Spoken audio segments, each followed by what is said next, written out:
And so you accomplished something that I think is fantastic, because you can't hear All for One's I Swear ever the same after seeing Just Friends. And Ryan Reynolds in like you said, in the fat suit thing, like that, it's so comical. It's an amazing performance. But like, that song was forever changed in my mind. Like, I feel bad for the guys for All for One. I can't picture them. I don't know what they look like anymore. I picture Ryan Reynolds doing that song, and it's epic.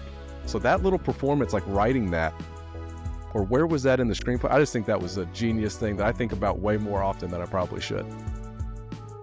Hey, welcome back to Make It, Share It. This is the podcast where creativity meets courage.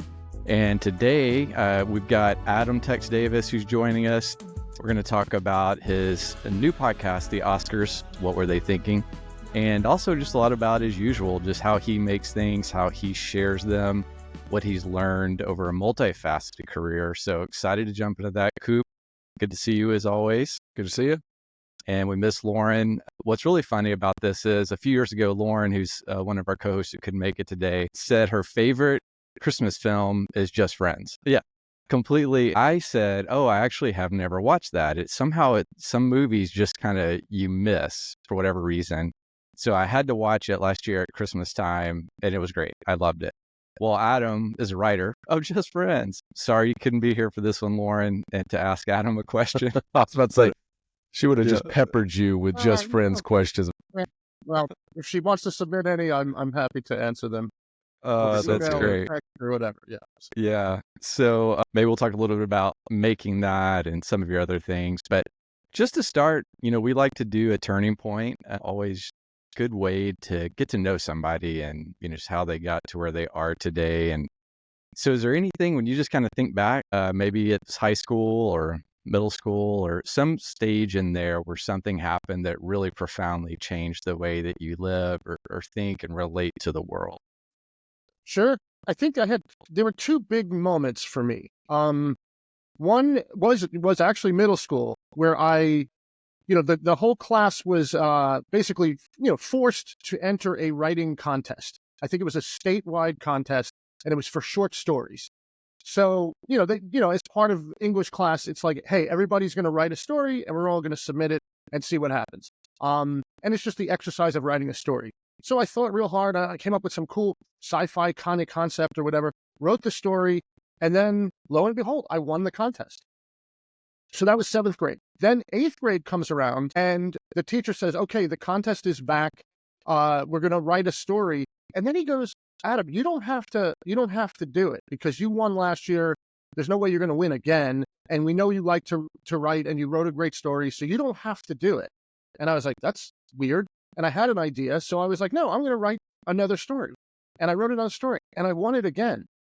So I was like, okay, maybe I don't suck at writing stories, and, I was a big Stephen King fan, and I was like thinking maybe sci-fi and horror and novels and stuff like that.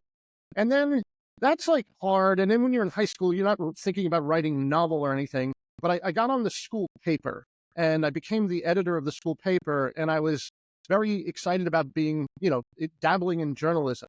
Except I had this nasty habit that if the story wasn't good enough, I would embellish it. I would quote myself as an unnamed source. And, I'd start to just make the story better, which is fine, I guess. That's so good.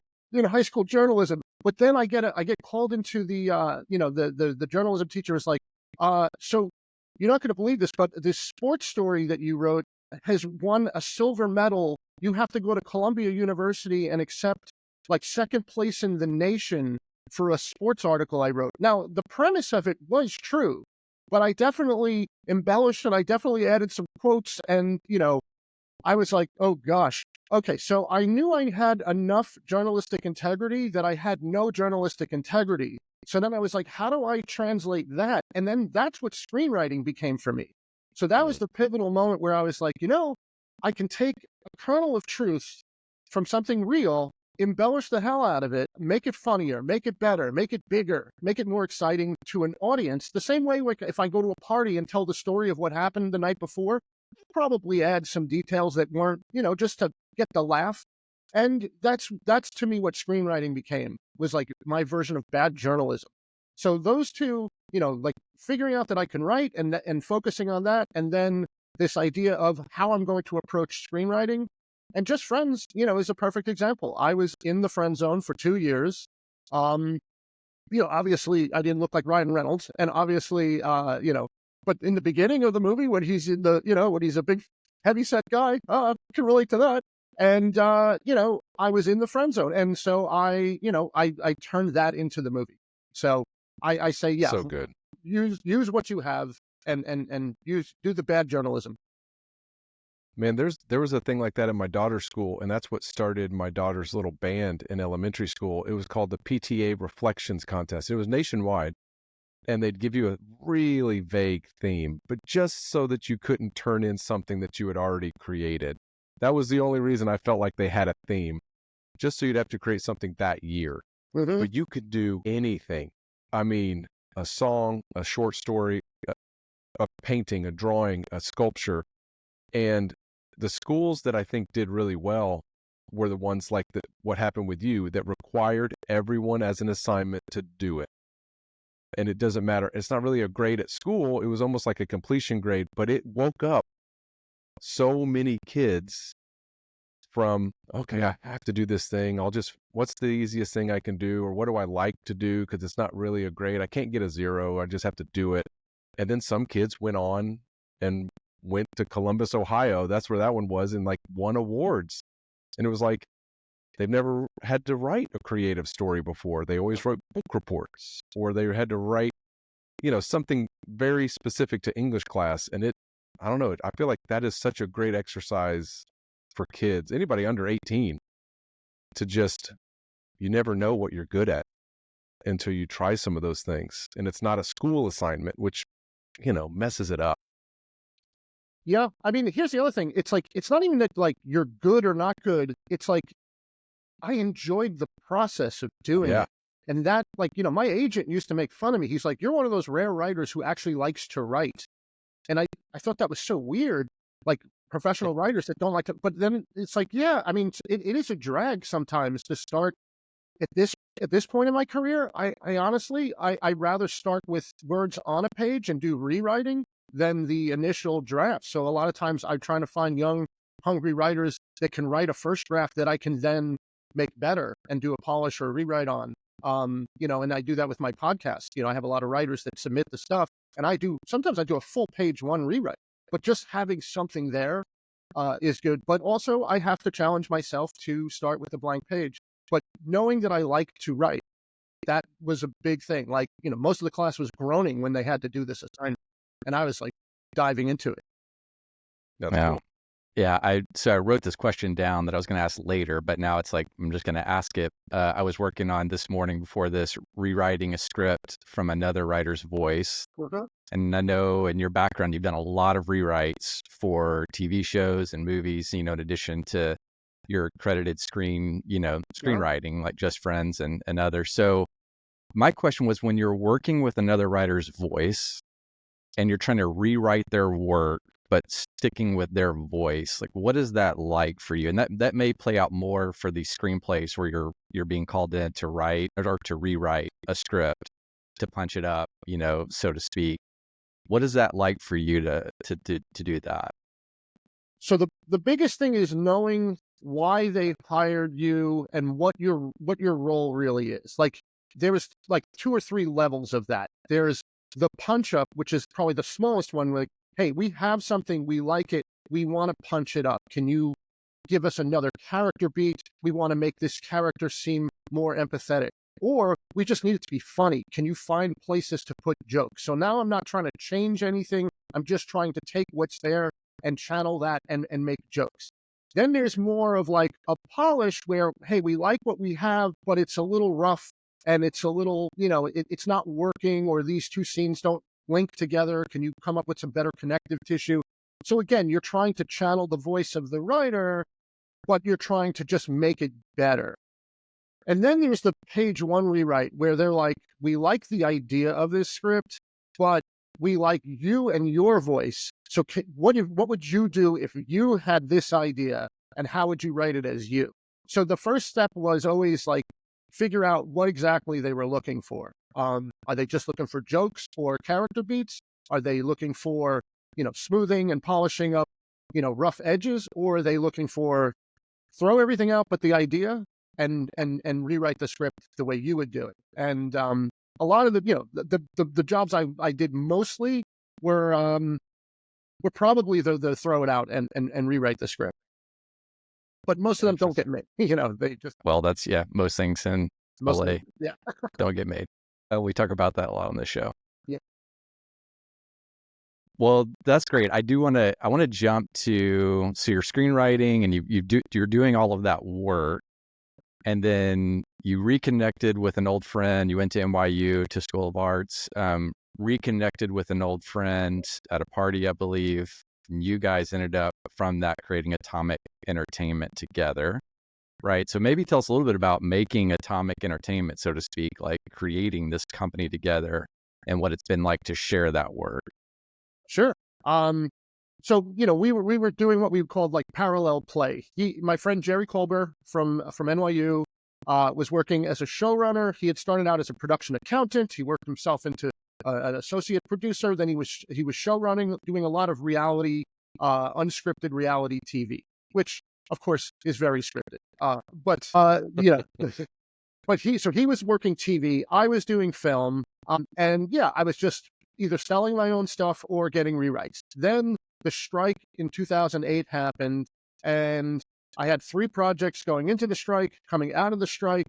All 3 were off the table. I did write a script during the strike for myself, and we went out with it, and it didn't sell as a movie. So I'm like kind of between things. It's been a little while since I've had a paying gig, and I'm at a party, and Jerry comes to me and he says, "You're not going to believe it, but I'm working on a show about the meat business, about Pat LaFrieda and his family and the meat business.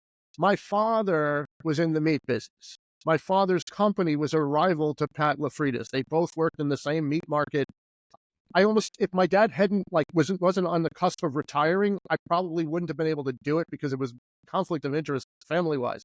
But I said to Jerry, "Oh my God, I have, tons of meat stories and fun meat stuff. I know the business." And he's like, "Could you work on the show?" And I'm like, "I'm between gigs, so I will happily work on this show." We did 1 season of that show. It did fine, but the LaFrieda family were like, "We are successful meat purveyors. We don't need a TV show and film crews in our freezer, like just messing up our business. So how about you guys leave? We won't do any more of this."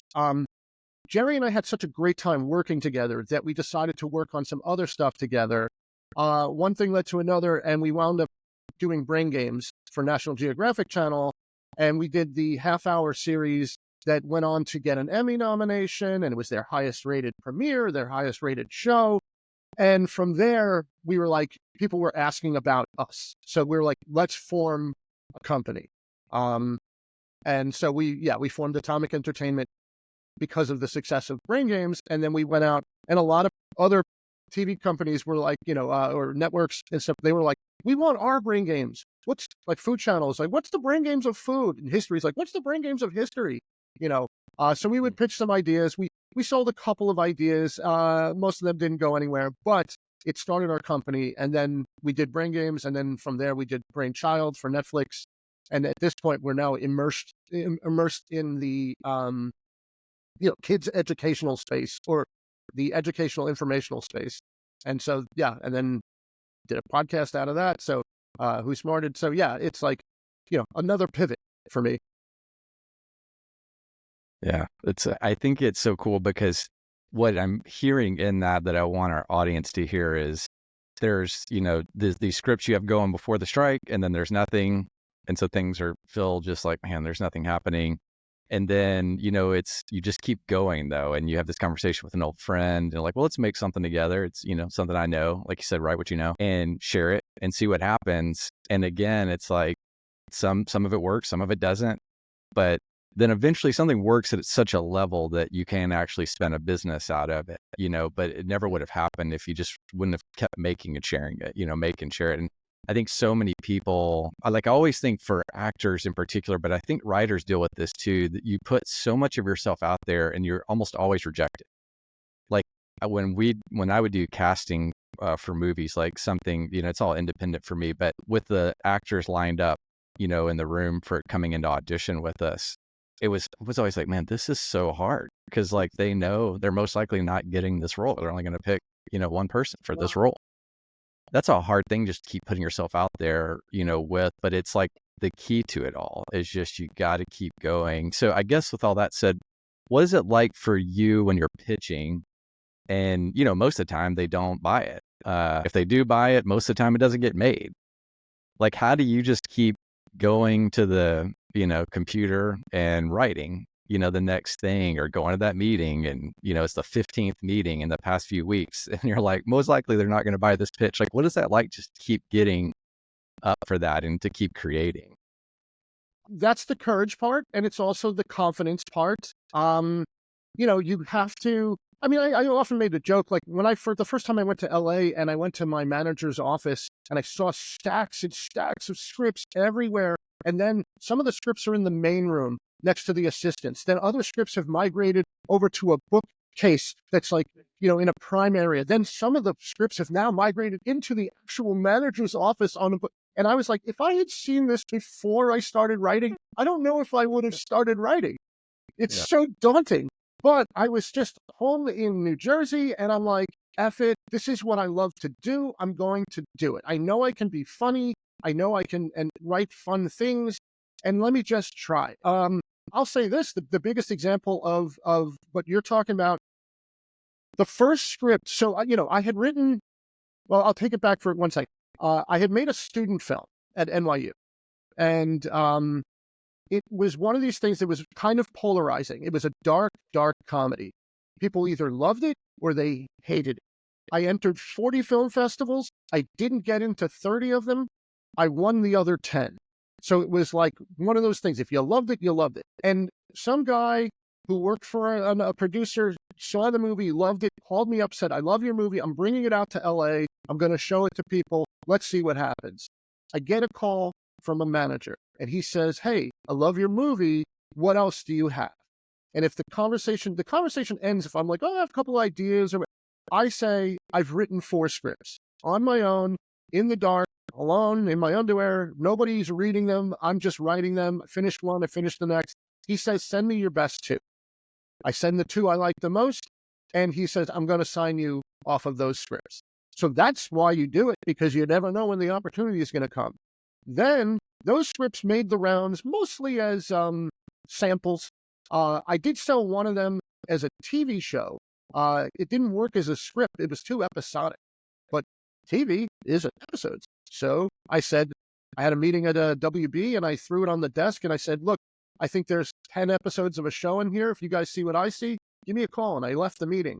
And then my agent was like, oh, someone's got balls today. I was like, I don't know what to say. There was 9 people in the room. They introduced themselves. By the time they got to the 9th person, I'd already forgotten everybody's name.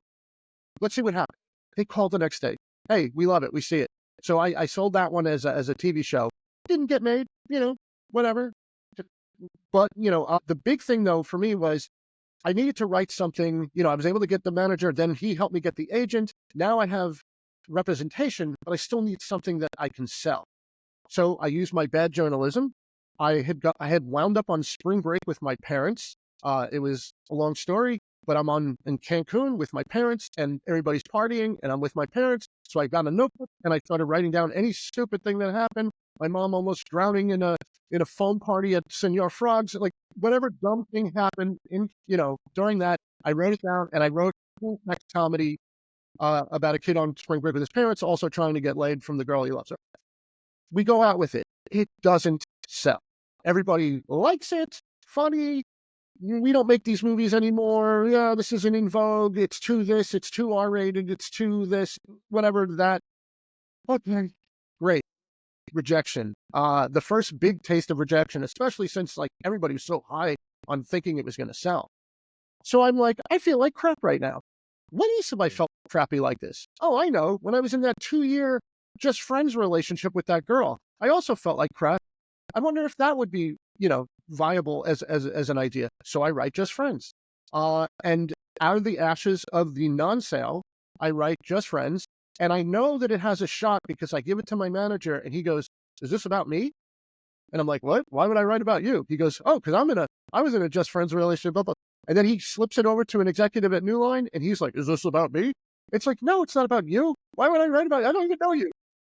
But the point is, I knew there was okay, this is resonating. And then right before Just Friends was about to go out to try to sell it, Miramax winds up buying that first script, the one about the Cancun and the kid on spring break. So, boom, I have that sale, and then this sale, and I had gotten hired by MTV to write something because they read the spring break script and they thought it was funny, but had another idea that they hired me for, and my whole life changed. I was literally working in a factory in Hackensack, New Jersey, making parts for car washes.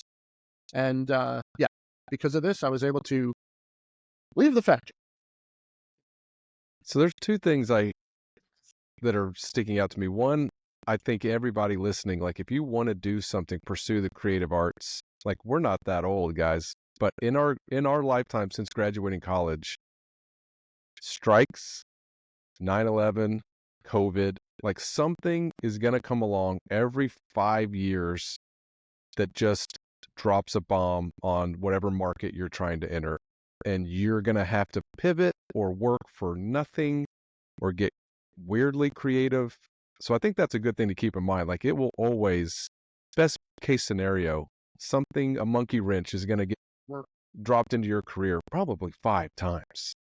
And they could be good or they could ruin you. So it's like you have to stay the course or pivot. The other thing I think is interesting that I would love to ask you is when you have a project, this is where I'm glad when I do music, you can just release it. You just distribute it, put it out in the world. If you write a screenplay, which took you so long, you shop it to 15 people, you get 15 no's. When do you let it go and move to the next one versus retooling it and pitching it to 15 more? Like that's where I think I would have a problem because I love it and I'm close to it and I'd be like, oh, they just don't see it. Versus, oh no, this one's not going to make it, brother. You need to move on. I have gotten into the habit of moving on quickly because it's like it exists. It's there. Somebody asks you to retool it or they say, I love it except X, Y, and Z. Like, put it aside, start the next one because, you're not gonna convince them unless they're asking to be convinced. But here's the thing: it exists. It goes on the shelf of possibility. And so, if you're at a party, you meet somebody, they know somebody that knows somebody. I mean, who knows? Maybe it gets made independently. Maybe you run into an old acquaintance that knows a producer. I have this thing sitting on a shelf. I have a horror movie that's sitting on the shelf right now. I just reconnected with a producer friend of mine who just produced a movie, and I said, by the way, are you looking for a project? He's like, I'm always looking for projects. I'm like, great. You know what? I'm going to dig this thing out and send it your way. I've got things in all kinds of stages, but I feel like you have to move on. I know too many people that like, I love this thing, and they spend 10 years trying to ram it down everybody's throat. They don't do anything new. Eventually, the script either maybe becomes dated or somebody else does something similar. And then, oh no, my thing is, I've had that happen many times where something I did doesn't sell immediately or whatever. I'm sitting around and then something else comes out I guess that killed that idea. Well, you know what? I had already moved on. I'm 3 scripts beyond that. So, you know what? You got to stay ahead of the game. I think creating is just doing more and more, to answer that question. Yeah, that's great. Well, I want to make sure we get to the latest kind of work that you have released. And so it's about the Oscars. It's called What Were They Thinking? And we love, same thing, just kind of how this idea came about, what the show, at a high level, we can tell. It's like, what were they thinking with this Best Picture award, instead of that one? Citizen Kane's always the famous one, right? Of like, how in the world did that not win Best Picture? So, that's the heart, but just kind of where it came from. Same thing. It sounds like, working with a friend and coming up with an idea and moving forward. So let's jump into this podcast and how it came about. Sure. Well, just in podcasting in general, again, talking about making, creating, right? So the pandemic hits us. We're doing TV. We're trying to sell TV stuff. Well, we can't shoot anything. So what do? Well, we have a nice big, step into the kids' educational space. So let's get microphones. Let's do something kids' educational wise, and we can reach out to the people that loved our Netflix Brainchild show. So we start Who Smarted. then we're doing that, and it's blowing up. Except it's hard to sell ads on a kid show because the ads have to be very, you know, curated for the kids. So what's adult fare? What do we like? Well, we do a true crime show. My wife is a huge true crime buff, so my wife, myself, and Jerry, we do a true crime show called Slaycation about murders and mysterious deaths on vacation. And then what's my other passion? Oh, movies. I love movies. I'd love to talk about movies. I've always been one of these guys who looks at the Oscars. I mean, when I was growing up in the 80s, really discovering movies, the worst movies were the ones that won the Oscar. And I was like, all the time, the movie I liked didn't win, and some Chariots of Fire won. And I'm like, oh, why? And now I'm a big, it's kind of in the pandemic, I started making lists of directors and genres and just trying to complete a lot of lists of movies, whether it's, my favorite director. What Sidney Lumet movie have I not seen? Check that off. The worst list is the one of Oscar winners. It feels like the most tedious, homeworky list. So then I started going back and looking at the years and saying, okay, through the lens of time, the test of time, what movies from that year are great, still great now, and are still recommended and talked about, and which ones were the Oscar winner? So I had this idea of going back and reinvestigating the Oscars. And then Jerry, Jerry knows Bruce Valanche. We started, when we got to LA, and he's Mr. Oscars. He's wrote for the Oscars for 25 plus years. He's a joke machine. He's hilarious. He's amazing. He knows movies. Like I'm a nerd. He blows me out of the water. I'll be like, I never saw that. He's like, oh, I saw that twice, and I love the song. And he starts singing. He's great. So, and we had gone out for dinner a couple of times, and we were hitting it off, making each other laugh.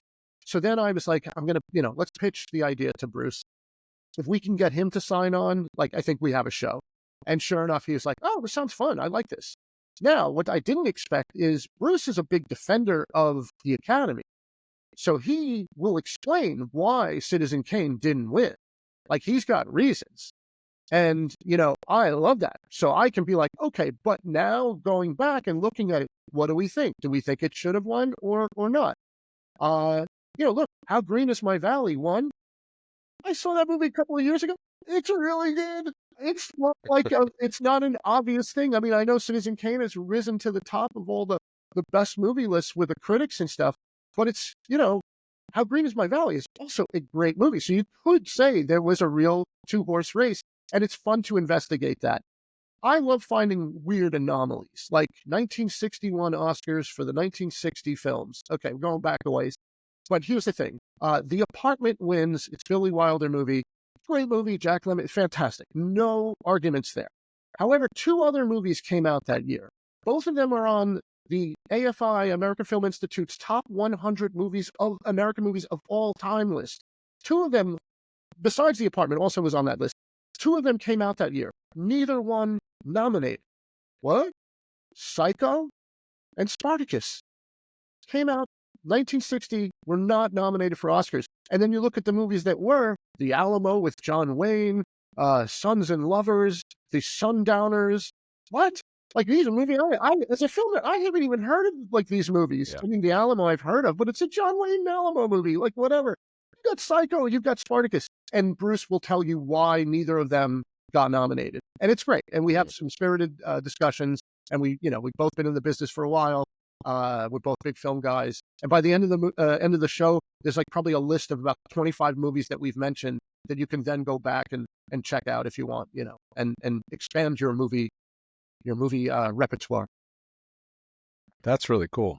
That sounds like right up our alley, Kent. That's a fun for movie people, man. That sounds fantastic, because the Oscars, I mean, every year there's at least one or two head scratchers. Mm-hmm. Every 3 or 4 years there's someone that just cleans up and wins 9, and you're just like, okay. Yep. Yeah. And then now moving to the 10 movies being nominated really threw me for a loop of what I thought about nominations or winners. So yeah, there's just a lot there that I think that's an interesting, you guys hit on something podcast wise. And then having Bruce Valanche, who, like you said, has been writing for the Oscars forever and ever and ever. What a wonderful inside point of view to, like you said, to argue the other side from the fan of like, oh, but this is from the Academy standpoint. This is how it goes down. That's great. Yeah. I mean, we had a big kerfuffle over Die Hard. I'm just like, Oh, nice. See, know, that's yeah. yeah. This I'm not sounds saying fun. it should win. I'm just saying, it's one of the best action movies of all time. Most action movies stink. Like, this guy made a great action movie. So it's but he's like, it's not an Academy Award winning movie. It's not an Academy movie. Okay, that's fine.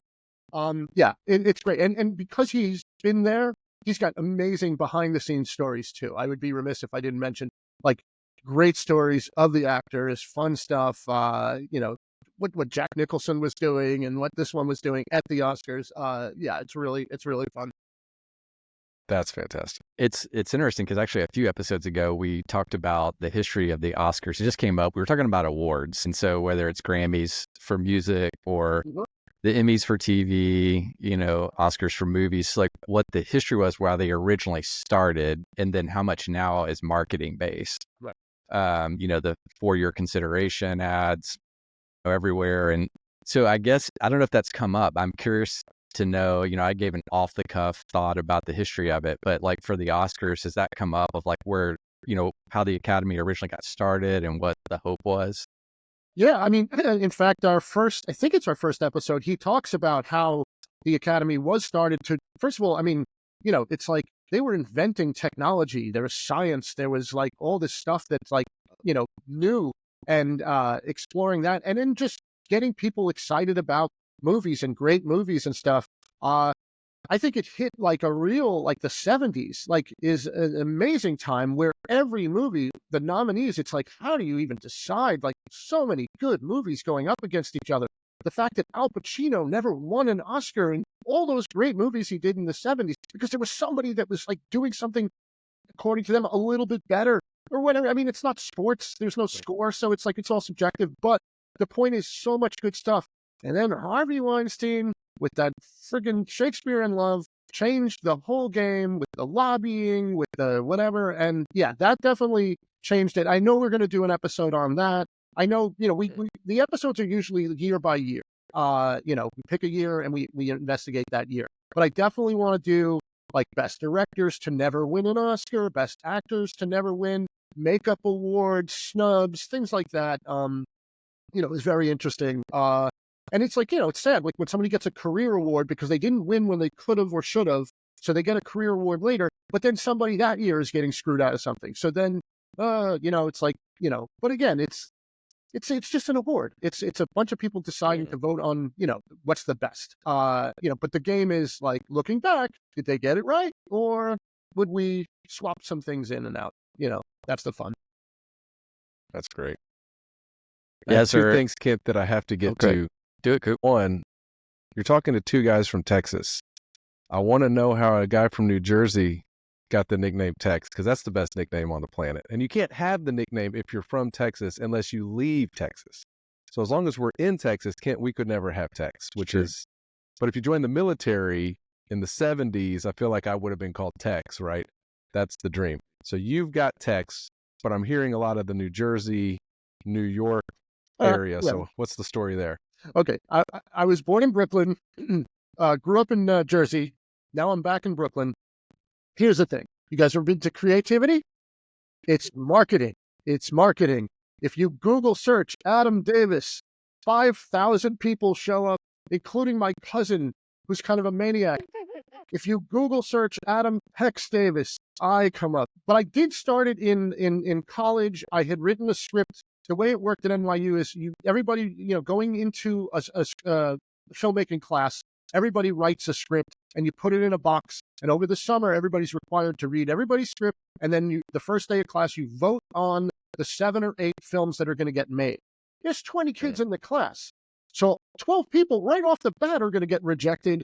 And now you're in film school, the most expensive film school at NYU, and you're not even making your movie. So to me, like, I had to be one of those, scripts. So I knew I was going to go a different route. I was going to go dark comedy. I was going to make people laugh.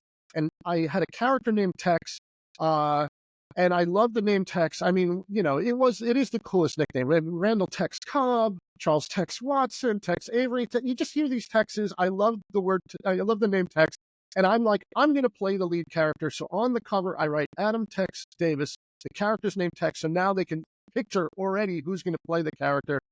And then, yeah, I stuck with it because, yeah, if you Google search Adam Tex Davis, I come up. You Google search Adam Davis, 5,000 people come up. So it became a little bit of a standout from the pack. So That's genius. And I think that's something that an up and coming artist on the music side, especially, you've got to figure that out. You've got to figure out how to market yourself. I saw the other day, they're seeing 75,000 things are being uploaded to Spotify per day. wow, So they're saying that now they're having more music uploaded per day than was released in all of 1983.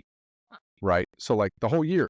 right, So I tell people all the time, like when I help manage bands, or if a band's like, hey, we've hit a wall, will you take a look at our world here, our online, fingerprint, and tell us what you're seeing wrong? And man, if you Google your band name, or not even Google it, I mean, enter it in Spotify, they have no problem with letting them be 20 of them. right, right. And I'm like, oh my goodness, if you think someone actually heard your music enough to then take the action item to go to Spotify and look you up, they won't dig through 20 to find you. They'll see 20 and then you lost that shot. Yeah. So that has got to be, I think that's a great takeaway and an awesome answer of just like, hey, you cut through and text is memorable. And those are all fantastic answers there that I think are really good. Cool. That's great. Yeah, I mean, people will ask me, like, do I call you Adam? Do I call you Tex? I'm like, I don't care, just call. But the point is, Yep. it's like you are already thinking of my name. Like it's playing on your brain. To your point about the name, like we entered the true crime space with our true crime show, and it's like there are just a gazillion true crime shows. So it's like we better come up with a good, catchy name. So luckily I came up with the name Slaycation and then backed into what the show is going to be about, about murders on vacation, because it's like, let's come up with a catchy thing that stands out from 85 things called death in this or murder, blah, blah, blah. The murder files, the murder stories. It's like, oh my God, how do you keep any of that straight? So title is important. Title is important. I tell people all the time, they send me scripts and it's got a generic title. And I'm like, come on, this isn't the 40s. You can't call it The Terror Factor. It's like you have to be better. Oh my goodness.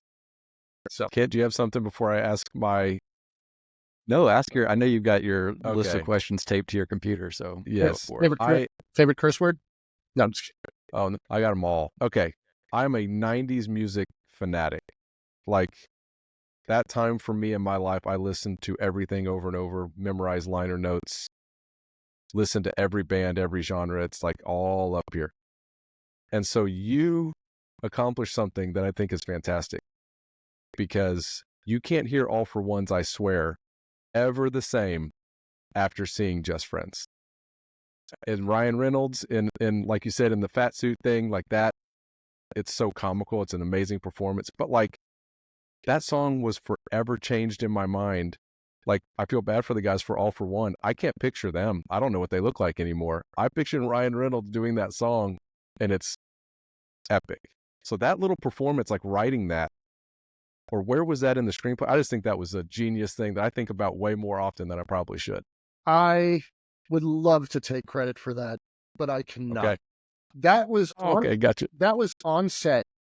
We were shooting the opening, and it's funny because like in the script, it's like he's writing this letter to her expressing his feelings. And I did that in real life. Like at some point you're like, and in my case, the girl was moving and I was like, okay, I guess it's now or never. I'll write, the school was over. Like she's moving across the country. I'll write and tell her how I really feel.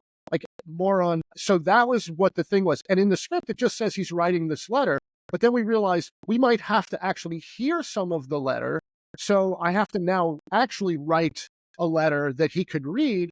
And then it was like, this is cool, but is this going to be the opening? I don't know. It's good to get to, but maybe not to start with. And then Ryan, just out of the blue, he goes, I know all the words to I swear. And it's like, what? Okay. And then he ducks down, and he pops in, and he sings the whole song. Just no music, just from memory. And he just sings the song. And we're all dying laughing behind the camera. And we're like, we're probably going to use that. And sure enough, yeah. Sure enough. That's genius. Yeah, that That's so was great. Ryan. That was all Ryan. That movie's fan. I'm gonna have to watch it again this Christmas. This is so good. See, Funny. That's also marketing thinking. It's like we said it. It could have been said anytime. It could have been said anytime. We were going back and forth, whatever. And it's just like Christmas, do it on Christmas, and maybe it gets played at Christmas time. And yeah.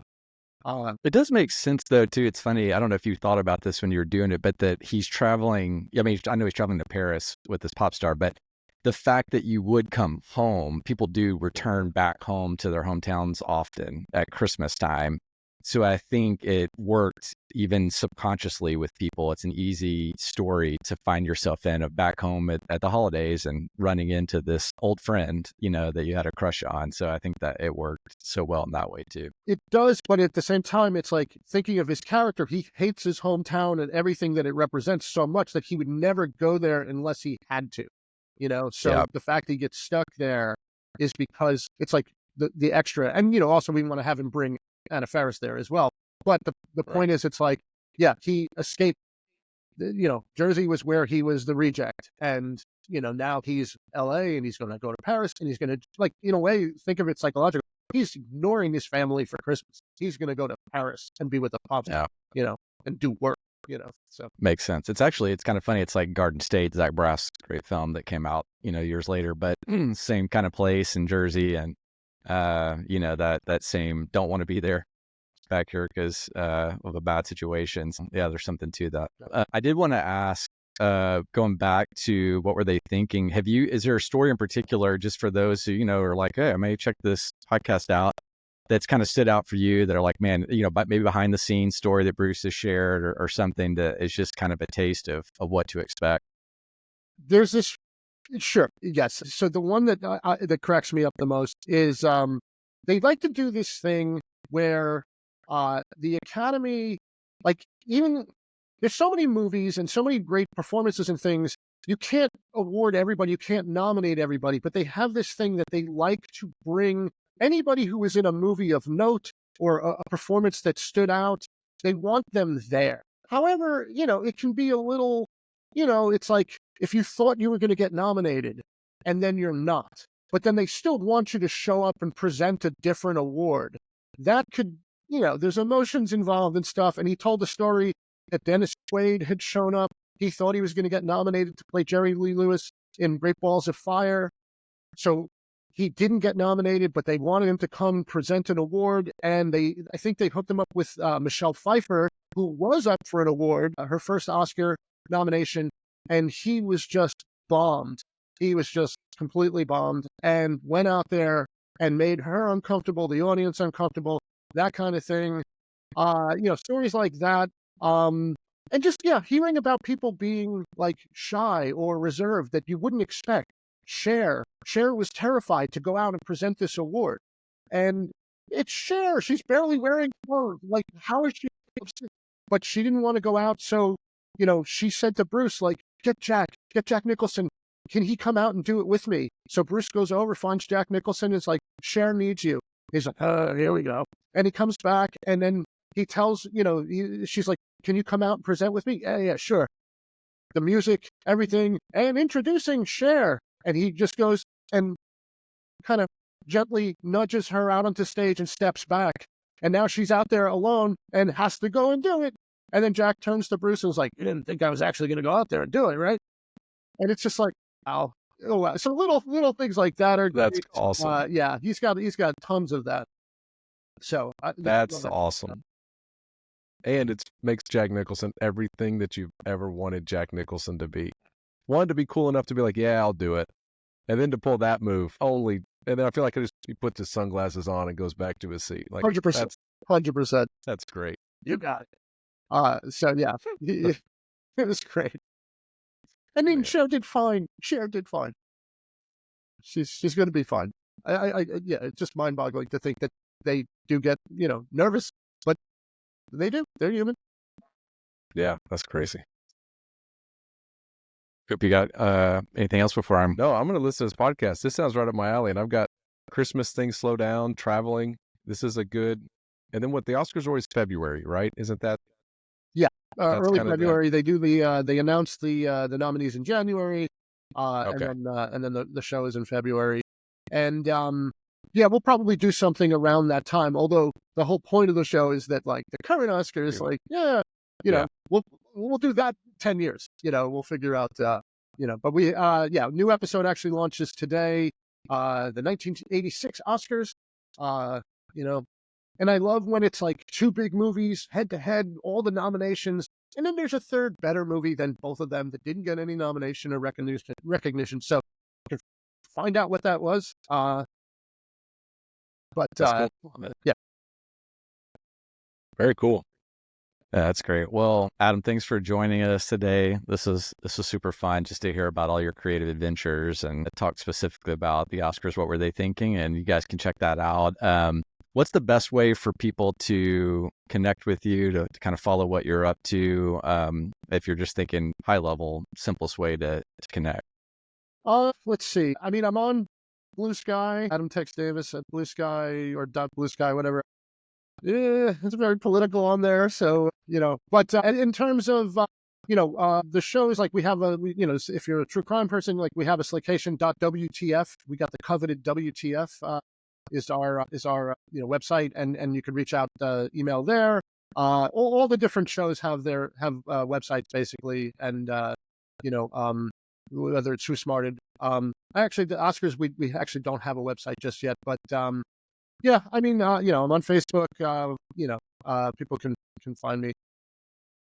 That's great. And then I think, atomicentertainment.com, I think is the website for that. So probably a great place to just go find all these things. Because, I mean, there's so many things. I know a lot of our audience are parents. And so I'm thinking about some of the shows, again, you've done to make science fun and to really be interesting. And for families, I read something about Pharrell Williams, just watching a show with his son, I think it was, and then you guys ended up collaborating on a show together. And so there's a lot I could commend to people just to check out on that site. So, yeah.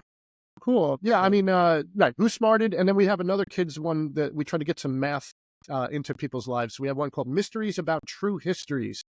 And the first letter of each of those words spells out math. There's hidden math in every episode, including the title. So yeah, it's like we just want to put good stuff into the world that's fun, that's not bottom feeding stuff. That's the mission of Atomic, is make you think, make you laugh, hopefully do both.